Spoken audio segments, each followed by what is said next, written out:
Well guys, तो finally AEW के इस हफ्ते का डायनामाइट ओवर हो चुका है। और गाइज आज यहाँ पर एईडब्ल्यू के डायनामाइट शो के ऊपर हमें एईडब्ल्यू का international championship on the line देखने को मिला। एईडब्ल्यू के डायनामाइट शो के ऊपर जॉन मॉक्सली और बीसीसी का काफ़ी बड़ा ब्रॉल हो चुका है। तो गाइज वहीं एईडब्ल्यू के डायनामाइट शो के ऊपर ईसीडब्ल्यू लीजेंड ने जंगल बॉय जैक पेरी को कन्फ्रंट किया है। तो गाइज इसीलिए अगर आपको जानना है कि आज ओवरऑल एईडब्ल्यू के डायनामाइट शो के ऊपर चीज़ें देखने को मिली और कैसा रहा एईडब्ल्यू के इस हफ्ते का डायनामाइट शो, तो गाइज इस वीडियो को एंड तक जरूर देखना। बट गाइज चलिए अब बिना किसी टाइम वेस्ट के शुरू करते हैं इस वीडियो को और बात करते हैं एईडब्ल्यू डायनामाइट के ओपनिंग की। वेल गाइज सबसे पहले तो आज एईडब्ल्यू डायनामाइट के ओपनिंग के ऊपर ही हमें ऑरेंज कैडी उनका इंटरनेशनल चैंपियनशिप एयर फॉक्स के खिलाफ डिफेंड करते हुए दिखाई देते गए, जहां पर इन दोनों के आज इस मैच के अंदर हमें बैक एंड फोर्थ काफी सॉलिड और हाई फ्लाइंग मैच देखने को मिलता है। और गाइज ज्यादा टाइम पर आज इस मैच के अंदर ऑरेंज कैडी इस मैच के अंदर कंट्रोल में होते गए। तो गाइज वहीं इस मैच के अंदर एयर फॉक्स अंडरडॉग का प्ले कर रहे होते गए। बट गाइज बात करें यहाँ पर मैच के विनर की, तो गाइज मैच के एंडिंग के ऊपर ऑरेंज कैडी फाइनली उनका माउस ट्रैप सबमिशन लगाते गए। और गाइज ऑरेंज कैडी के माउस ट्रैप के साथ ऑरेंज कैडी इस मैच को जीत कर रिटेन करते हैं इंटरनेशनल चैंपियनशिप। जहाँ पर मैच के ओवर होने के बाद हमें यहाँ पर ऑरेंज कैडी एयर फॉक्स के ऊपर उनके सन ग्लासेस को पहनाते हुए दिखाई देते गए। बट गाइज तभी यहाँ पर ऑरेंज कैडी के ऊपर एयर फॉक्स अटैक कर देते गए। और गाइज इसके बाद जब एयर फॉक्स ऑरेंज कैडी पर अटैक करके बैक स्टेज एरिया पर जा रहे होते गए तो डार्बी एलन एयर फॉक्स को कन्फ्रंट करते गए। बट गाइज इसके बाद ऑरेंज कैडी रिंग के अंदर दोबारा रिकवर कर रहे होते गए, तभी सडनली जॉन मॉक्सली क्राउड से रिंग के अंदर आ जाते गए। और गाइज जॉन मॉक्सली ऑरेंज कैडी के ऊपर उनका फिनिशर डेथ राइडर हिट करते हुए ऑरेंज कैडी के ऊपर अटैक कर देते गए, जिसके बाद की एईडब्ल्यू के बैक स्टेज के ऊपर रूनी पकेट हमें जेरिको और डॉन कैलिस के साथ देखने को मिलती गई। और गाइज एक बार फिर से इन दोनों के आज इस सेगमेंट के अंदर डॉन कैलिस जेरिको को उनके फैक्शन को ज्वाइन करने का ऑफर देते गए। और गाइज डॉन कैलिस ये कहते गए कि अगले हफ्ते एईडब्ल्यू के डायनामाइट शो के ऊपर क्रिस जेरिको कोनोसुके ताकेशिता के साथ टीम अप करेंगे। और गाइज जेरिको सैमी गुवारा और डेनियल गार्सिया को फेस करेंगे, जिसके बाद की जेरिको डॉन कैलिस की इस ऑफर को रिजेक्ट कर ऑफर को एक्सेप्ट करते गए। बट गाइज इसके बाद एईडब्ल्यू के डायनामाइट शो के ऊपर बैक स्टेज पर हमें बीसीसी का प्रोमो सेगमेंट देखने को मिलता है, जहां पर बीसीसी के इस प्रोमो सेगमेंट के अंदर बीसीसी लूचा ब्रोज और बेस्ट फ्रेंड को वार्निंग देते गए। जिसके बाद की फाइनली एईडब्ल्यू के डायनामाइट शो के ऊपर एईडब्ल्यू के brand new FTW world champion jungle boy Jack Perry arena में अराइव होते गए। और guys jungle boy Jack Perry Hook को बीट करने को लेकर बात करते गए, जहां पर जंगल बॉय जैक पेरी के प्रोमो के अंदर जंगल बॉय जैक पेरी तैश को भी मॉक करते गए। और गाइज यहाँ पर जब जंगल बॉय जैक पेरी तैश को मॉक करते गए तो गाइज ईसीडब्ल्यू लीजेंड जेरी लिन हमें अरीना में अराइव होते हुए दिखाई देते गए, जहाँ पर जेरी लिन ये कहते गए कि अगर यहाँ पर jungle boy Jack Perry ECW legends की रिस्पेक्ट नहीं कर सकते गए तो गाइज यहाँ पर जेरी लिन यहाँ पर जंगल बॉय जैक पेरी को बताने वाले गए कि ईसीडब्ल्यू लीजेंड क्या कर सकते गए। और गाइज यहाँ पर basically jungle boy Jack Perry के ऊपर जेरी लिन अटैक करने की कोशिश करते गए, जिसके बाद कि यहाँ पर जंगल बॉय ये कहते गए कि वो यहाँ पर आज लड़ने के मूड में बिल्कुल भी नहीं गए। और अगर यहाँ पर जेरी लिन के अंदर इतना ही दम है तो वो अगले हफ्ते जंगल बॉय जैक पेरी को कन्फ्रंट करे। जिसके बाद की एईडब्ल्यू के बैक स्टेज के ऊपर हमें रूनी पकेट ब्रिट बेकर के साथ देखने को मिलती गए। और गाइज बेसिकली इस सेगमेंट के अंदर ब्रिट बेकर ताया वेल्करी के साथ उनके अपकमिंग मैच को लेकर बात करते गए। बट गाइज इसके बाद फाइनली एईडब्ल्यू के डायनामाइट शो के ऊपर पैक एईडब्ल्यू में पहली बार ग्रेविटी को फेस करते गए। और गाइज आज यहाँ पर इन दोनों के इस मैच के अंदर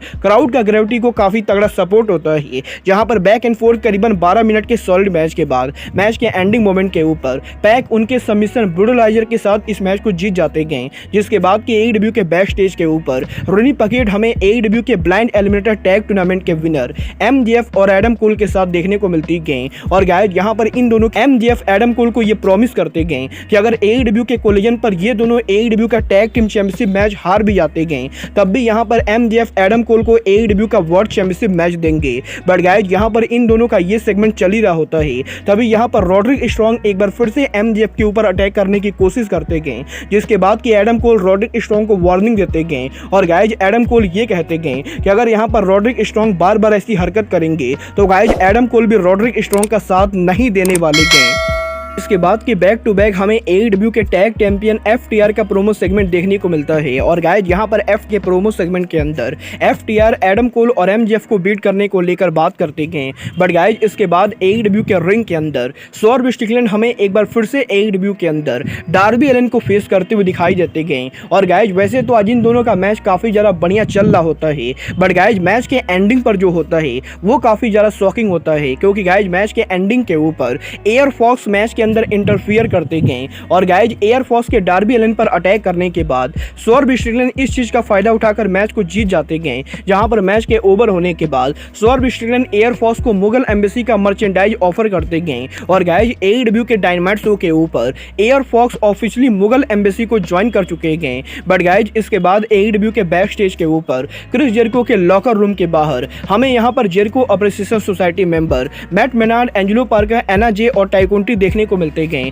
जहां पर ये सभी लॉकर रूम के बाहर खड़ी रहे होते गए, तभी यहां पर जेरिको लॉकर रूम के अंदर आ जाते गए। जिसके बाद की AEW के लॉकर रूम के अंदर जेरिको सोसाइटी के मेंबर्स के बीच में मीटिंग होती गई। और गाइज यहां पर बेसिकली इस मीटिंग के अंदर जेरिको अप्रिसिएशन सोसाइटी के मेंबर जेरिको से ये पूछते गए कि वो क्रिस जेरिको के साथ कब तक स्टैंड करेंगे। और गाइज यहां पर जेरिको अप्रिसिएशन सोसाइटी और जेरिको के बीच में आर्गुमेंट होने के बाद एना जे यहां पर क्रिस जेरिको से ये कहती गई कि जब तक क्रिस जेरिको अप्रिसिएशन सोसाइटी से 100% सही आंसर नहीं देते गए तब तक इनमें से कोई भी जेरिको का साथ नहीं देने वाला है। और गाइज इसके बाद क्रिस जेरिको के ऊपर जेरिको अप्रिसिएशन सोसाइटी के मेंबर वॉकआउट कर जाते गए। बट इसके बाद AEW के डायनामाइट शो के ऊपर हमें AEW के वुमेन डिवीजन से सिंगल मैच देखने को मिला, जहां पर DMD ब्रिट बेकर AEW के अंदर पहली बार ताया वल्करी को फेस करती गई। और गाइज आज इन दोनों के इस मैच के अंदर बैक एंड फोर्थ करीबन 8 मिनट के सॉलिड मैच के बाद फाइनली मैच के एंडिंग पर ब्रिट बेकर उनका सबमिशन लॉक जॉ लगाती गई। और गाइज ब्रिट बेकर के सबमिशन के साथ ब्रिट बेकर इस मैच को जीत जाती गई। जिसके बाद की फाइनल डायनामाइट के मेन इवेंट के ऊपर हमें यहां पर ट्रिपल थ्रेट टैग मैच देखने को मिला, जहां पर डायनामाइट के मेन इवेंट के ऊपर हमें यहां पर BCC Jon Moxley, Claudio Castagnoli, Lucha Bros versus best friend के बीच में जबरदस्त ट्रिपल थ्रेट मैच देखने को मिलता है। और गाइज वैसे तो मैच काफी सॉलिड चल रहा होता है, जहां पर मैच के एंडिंग पर BCC मैच को जीतने भी वाली होती गई। बट गाइज तभी यहां पर मैच के एंडिंग मोमेंट के ऊपर ऑरेंज कैसिडी मैच के अंदर इंटरफियर कर देते गए। और गाइज ऑरेंज कैसिडी BCC पर अटैक कर देते गए, जिसके बाद कि इसी चीज का फायदा उठा के लूचा ब्रोज बेस्ट फ्रेंड को बीट करके इस मैच को जीत जाते गए। बट गाइज यहां पर मैच के ओवर होने के बाद भी BCC बेस्ट फ्रेंड और लूचा ब्रोज के बीच में हमें एक बहुत ही बड़ा ब्रॉल देखने को मिलता है। वेल गाइज जिस तरीके से आज AEW का डायनामाइट शो शुरू हुआ है और जिस तरीके से AEW का डायनामाइट शो ओवर हुआ है, मुझे ये बात कहने में कोई भी शक नहीं है कि पिछले कुछ महीनों के अंदर AEW का आज वाला dynamite one of the most boring dynamite show था। और गाइज यहाँ पर मुझे आज का AEW डायनामाइट शो बिल्कुल भी बढ़िया नहीं लगा है, क्योंकि गाइज मैं पर्सनली ये एक्सपेक्ट कर रहा था कि AEW कंपनी आज उनके डायनामाइट शो के ऊपर उनके biggest pay per view all in को बिल्डअप देना शुरू करेगी। बट गाइज ना तो यहाँ पर पेपर व्यू के कोई भी बिल्डअप हुई गए और ना ही शो के ऊपर कोई सॉलिड स्टोरी लाइन प्रोड्यूस हुई गए। और गाइज यहाँ पर मुझे पर्सनली आज का AEW का डायनामाइट शो AEW का one of the most boring dynamite लगा है। बट गाइज आपको AEW का आज हुआ डायनामाइट शो कैसा लगा, आप लोग मुझे कमेंट करके जरूर बताइए। बट गाइज फिलहाल के लिए आज के इस वीडियो में बस इतना ही। मैं मिलता हूँ आपसे अपने अगले वीडियो में। बट गाइज तब तक के लिए goodbye, good night and bang.